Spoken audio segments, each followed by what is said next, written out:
Hello, good morning everyone. I'm Jyoti and today we will explore the most important topic in biology, the cell, the fundamental unit of life. The fundamental unit of life. So first we discuss why we study about cell because हम लोग cell के बारे में पढ़ने जा रहे हैं क्योंकि जो पृथ्वी पर जितने भी पेड़ पौधे ह्यूमन या बैक्टीरिया जो भी पाए जाते हैं वो सारे सेल से मिलकर बने होते हैं।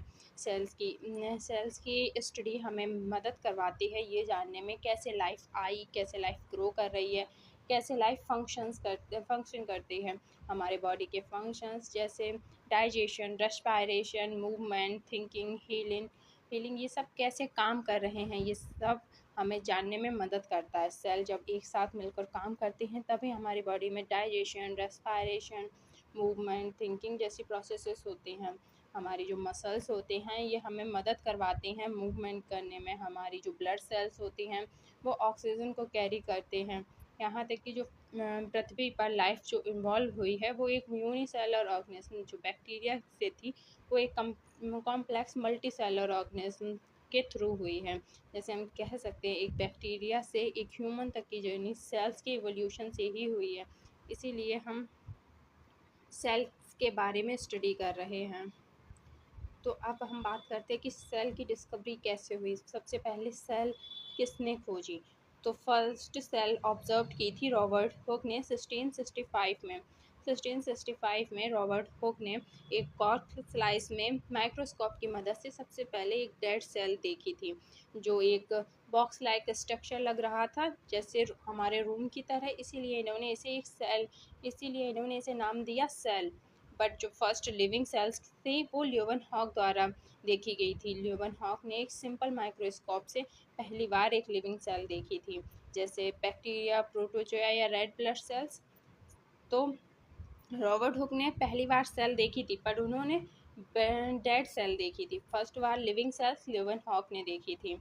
उसके बाद दो बायोलॉजिस्ट थे, स्वीडन एंड श्वान। इन्होंने एक थ्योरी प्रपोज की थी। इनके अनुसार जितने भी पेड़ हैं, जितने भी जानवर्स हैं, all plants and animals cell से मिलकर ही बने हैं। और बिचो ने कहा था कोई भी सेल पहले से मौजूद सेल से ही बनती है।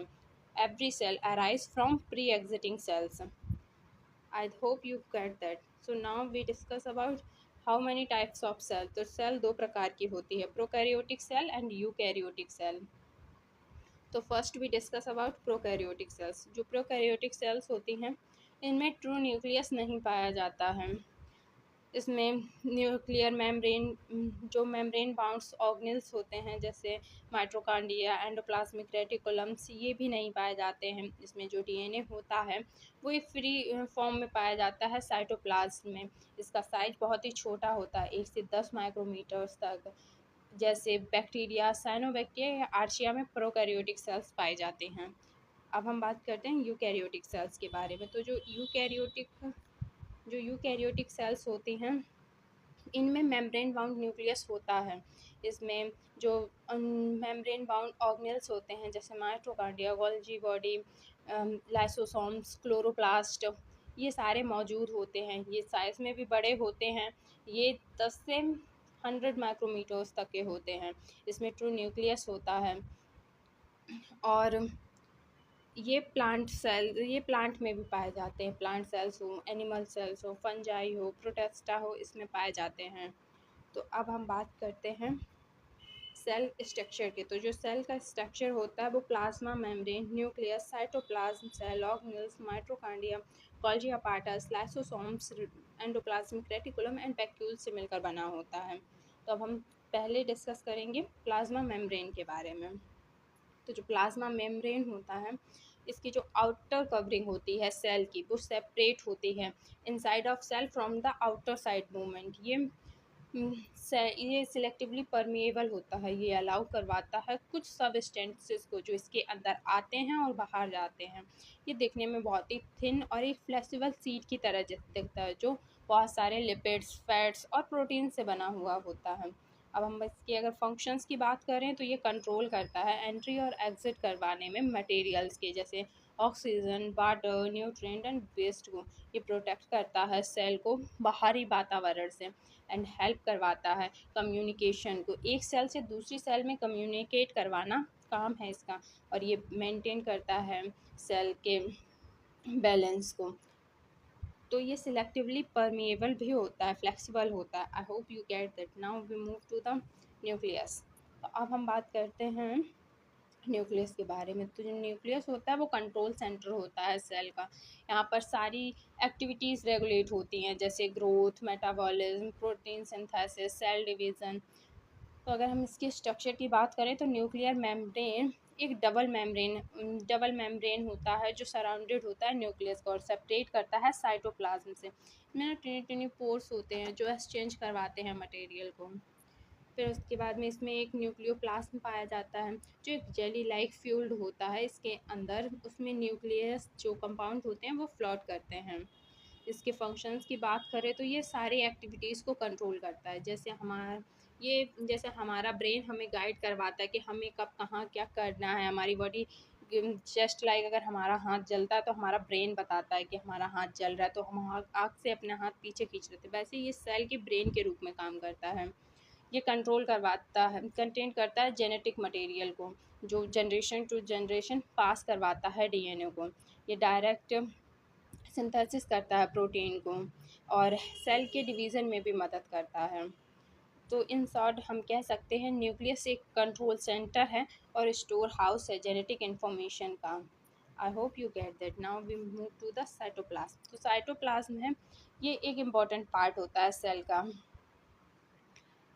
इसमें ये एक जेली लाइक फ्यूल्ड प्रेजेंट होता है सेल मेम्ब्रेन और न्यूक्लियस के बीच में।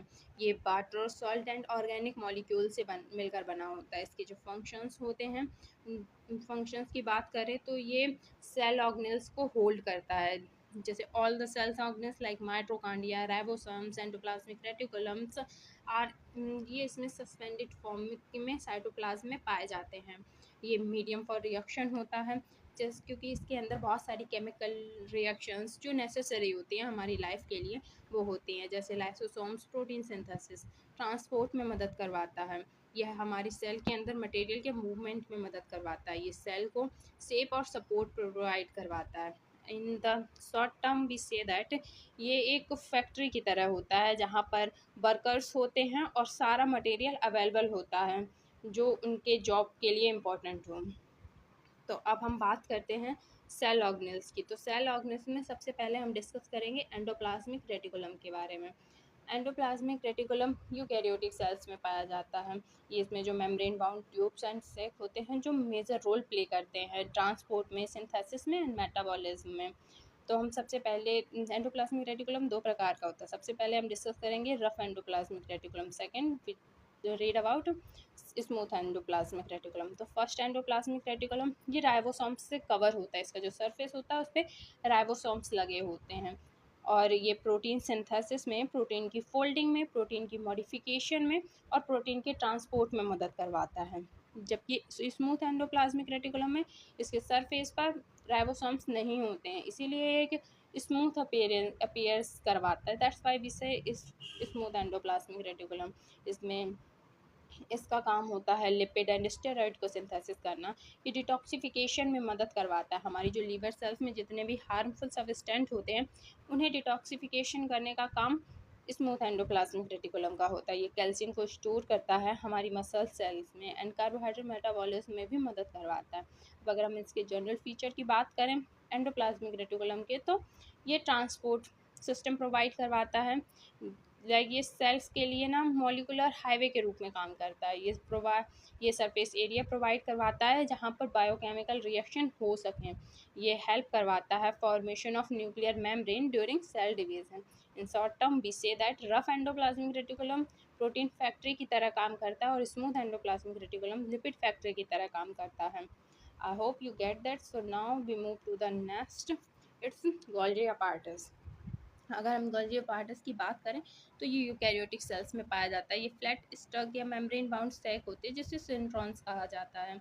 इसके दो फेस होते हैं, लाइक एक सिस एक ट्रांस। जो सिस होता है वो एंडोप्लाज्मिक रेटिकुलम के पास होता है जिससे ये प्रोटीन्स और लिपिड को रिसीव करता है। जो ट्रांस फेस होता है वो एंडोप्लाज्मिक रेटिकुलम के अपोजिट सबस्टेंट होता है जो उससे सेंड करवाता है। मॉडिफिके फंक्शन की बात करें तो ये प्रोटीन और लिपिड के मॉडिफिकेशन में मदद करवाता है, ये रिसीव करता है एंडोप्लाज्मिक रेटिकुलम को और उसे केमिकल मॉडिफाई करता है, पैकेजिंग में मदद करता है, सिक्रीशन में मदद करता है, फॉर्मेशन करवाता है लाइसोसोम्स के, ट्रांसपोर्ट करता है मटेरियल्स को, यानी कि ये एक तरह से पोस्ट ऑफिस की तरह काम करता है। Secretion of hormones, enzyme, and other substances in secretory. In simple words, we say that Golgi apparatus work like a packing and distribution center of cells. So now we move to next lysosomes. Lysosomes को हम suicide bag भी कहते हैं। तो अब इसके अगर structure की बात करें तो लाइसोसोम्स एक small spherical membrane bound organism होता है जो एनिमल सेल्स में पाया जाता है, रेयरली ही प्लांट सेल्स में पाया जाता हो। तो इसके फंक्शंस हैं डाइजेशन ऑफ फॉरेन पार्टिकल्स, ये ब्रेक डाउन करता है बैक्टीरिया को, वायरसेस को और हार्मफुल सब्सटेंट जितने भी सेल में आ जाते हैं ये उनको डाइजेस्ट कर देता है। जितना भी सेल्स में वेस्ट रिमूवल होता है ये उसे हटाने का, वेस्ट होते हैं उसे हटाने का काम करता है। ये अगर किसी भी सेल की रिपेयरिंग के टाइम जो डैमेज हो जाते हैं ये उसे हटाने का काम करता है। इंटरसेलुलर डाइजेशन में मदद करता है। अगर हम इसकी इम्पोर्टेंस देखें तो ये एक क्लीनिंग सिस्टम की तरह काम करता है हमारी सेल्स में। Now move to next is mitochondria. Mitochondria को हम पावर हाउस ऑफ सेल्स भी कहते हैं और इसका जो स्ट्रक्चर होता है वो डबल मेम्ब्रेन होता है। आउटर स्मूथ होता है, इनर फोल्डेड होता है सिंट्रेस के फॉर्म में। जो इनर फ्यूल पार्ट होता है उसे हम मैट्रिक्स कहते हैं। फंक्शन तो ये एनर्जी को प्रोड्यूस करता है एटीपी की फॉर्म में। ये ग्लूकोज और ऑक्सीजन से एनर्जी रिलीज करवाता है। ये खुद का डीएनए और राइबोसोम कंटेंट करता है। जब खुद का डीएनए कंटेंट करता है इट्स मीन ये अपने खुद के लिए प्रोटीन्स बना सकता है। और जो भी अपना खुद का डीएनए कंटेंट करते हैं उन्हें हम सेमी ऑटोनोमस ऑर्गेनिज्म भी कहते हैं। तो in short form we say that mitochondria एक पावर हाउस है और एक एनर्जी प्रोड्यूसर है सेल के लिए। Now move to next is vacuoles. जो वैक्यूल्स होते हैं ये मेम्ब्रेन बाउंड सेक होते हैं जो सेल्स के अंदर पाए जाते हैं। ये प्लांट और एनिमल्स दोनों में पाए जाते हैं, पर जो प्लांट सेल्स में होते हैं ये वहाँ थोड़े लार्ज साइज़ में पाए जाते हैं और एनिमल सेल्स में थोड़े छोटे साइज़ में पाए जाते हैं। इनके जो सराउंडेड में जो सिंगल मेम्ब्रेन होता है उसे हम टोनोप्लास्ट बोलते हैं। ये वाटर, आयंस, शुगर, सॉल्ट और अमीनो एसिड को कंटेंट करता है। इसका जो रोल है सेल्स में ये स्टोरेज की तरह काम करता है। जैसे हमारे वाटर हैं, मिनरल्स हैं, इन सबको कंटेंट करता है। और सीड में जो वैक्यूल्स होते हैं वो कुछ प्रोटीन्स और ऑयल्स को भी कंटेंट करते हैं ताकि वो जर्मिनेशन में मदद आ सके।